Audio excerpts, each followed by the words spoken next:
नमस्कार साथियों, स्वागत है आप सबों का पाठशाला में।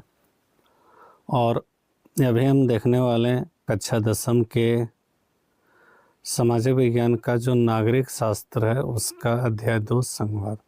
उनके जितने भी मोस्ट इम्पोर्टेंट ऑब्जेक्टिव क्वेश्चन हैं हम सारे क्वेश्चन को देखेंगे और ये आपके लिए आने वाले बोर्ड परीक्षा जो आपका 2025 में होने वाला है उसके लिए बहुत ही इम्पोर्टेंट है। तो वीडियो के अंत तक बने रहें और अगर वीडियो हमारे चैनल पर नए हैं तो चैनल को ज़रूर सब्सक्राइब करें ताकि आपको इस प्रकार का हमेशा कंटेंट मिलते रहे। तो आइए पहला क्वेश्चन को देखते हैं। पहला क्वेश्चन है भारत की राष्ट्रभाषा है। तो आप सब जान रहे हैं भारत की राष्ट्रभाषा क्या है? हिंदी है। दूसरा क्वेश्चन अगर देखें तो ग्रामीण स्तर पर संचालित प्रशासन को कहते हैं। तो ग्रामीण स्तर पर जो संचालित प्रशासन होता है उसको कहते हैं स्थानीय प्रशासन। तीसरा है नगर निगम के पदाधिकारी को कहते हैं। तो नगर निगम के जो पदाधिकारी होते हैं उसको मेयर कहा जाता है। चौथा क्वेश्चन है प्रांतीय प्रशासन का संचालन कौन करता है? तो प्रांतीय का मतलब हो गया राज्य, और राज्य के प्रशासन का संचालन मुख्यमंत्री साहब करते हैं। अगला क्वेश्चन, इनमें से किस देश में एकात्मक सरकार है? तो आप लोगों ने पढ़ा होगा संघात्मक और एकात्मक। तो एकात्मक सरकार किस देश में? तो श्रीलंका में। संघात्मक सरकार किस देश में? तो संघात्मक सरकार भारत में है।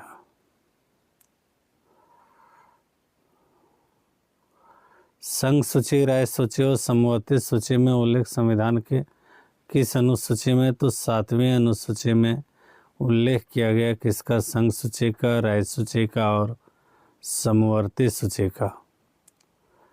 समवर्ती सूची में कितने विषय हैं? तो समवर्ती सूची में कुल 52 विषय हैं, लेकिन इसमें एक चीज़ और है, जो भी विषय छूट गए हैं वो समवर्ती सूची के नहीं, वो संघ सूची के अंतर्गत आते हैं। तो समवर्ती सूची में 52 विषय हैं। विकेंद्रीकरण क्या है? तो विकेंद्रीकरण केंद्रीय, राज्य और स्थानीय स्तर की सरकार। जब 3 स्तर की सरकार या 2 स्तर की सरकार होती है तो उसको कहते हैं विकेंद्रीकरण। झारखंड कब नया राज्य बना? तो याद रखना है झारखंड 2000 ईस्वी को नया राज्य बना था।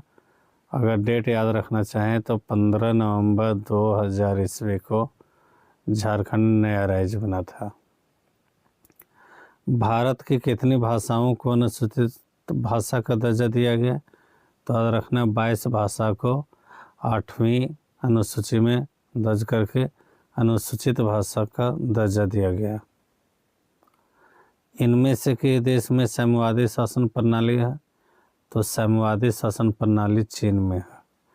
किस देश में? चीन में। राज्य के विधानसभा में महिलाओं का प्रतिनिधित्व कितना है? तो राज्य के विधानसभाओं में महिलाओं का प्रतिनिधित्व 5% से भी कम है। भारत में कितनी भाषाएं बोली जाती है? तो भारत में लगभग 1500 भाषाएं बोली जाती है। कितनी भाषा? तो याद रखना लगभग 1500। पोखरन भारत के किस राज्य में? तो पोखरन भारत के राजस्थान में। कहाँ पर है? राजस्थान में। संघीय सरकार में स्तर होते हैं। तो संघीय सरकार में होते हैं 2 या 2 से अधिक। तो पहला जो होगा वो होगा केंद्र सरकार, और उसके बाद दूसरा जो होगा वो होगा राज्य प्रांतीय सरकार। तीसरा भी इसमें हो सकता है स्थानीय सरकार। विभिन्न स्तर के बीच सरकार के बीच अधिकारों से संबंधित विवाद को कौन सुलझाएंगे? तो उच्चतम न्यायालय। उच्चतम न्यायालय को हम दूसरे भाषा में समझ सकते हैं सर्वोच्च न्यायालय। सर्वोच्च न्यायालय का मतलब सुप्रीम कोर्ट। नहीं, उच्चतम न्यायालय, ये तो हाई कोर्ट है, माफ़ी चाहेंगे। उच्चतम न्यायालय हाई कोर्ट। ओह सॉरी, उच्चतम न्यायालय का उच्च न्यायालय होता है हाई कोर्ट, और उच्चतम है तो सर्वोच्च न्यायालय ही होना चाहिए। चलिए अगला क्वेश्चन, संघीय सरकार के हर स्तर के अस्तित्व को और प्राधिकार की गारंटी और सुरक्षा देता है। तो कौन देता है? तो हमारे जो संविधान है वही सुरक्षा देते हैं।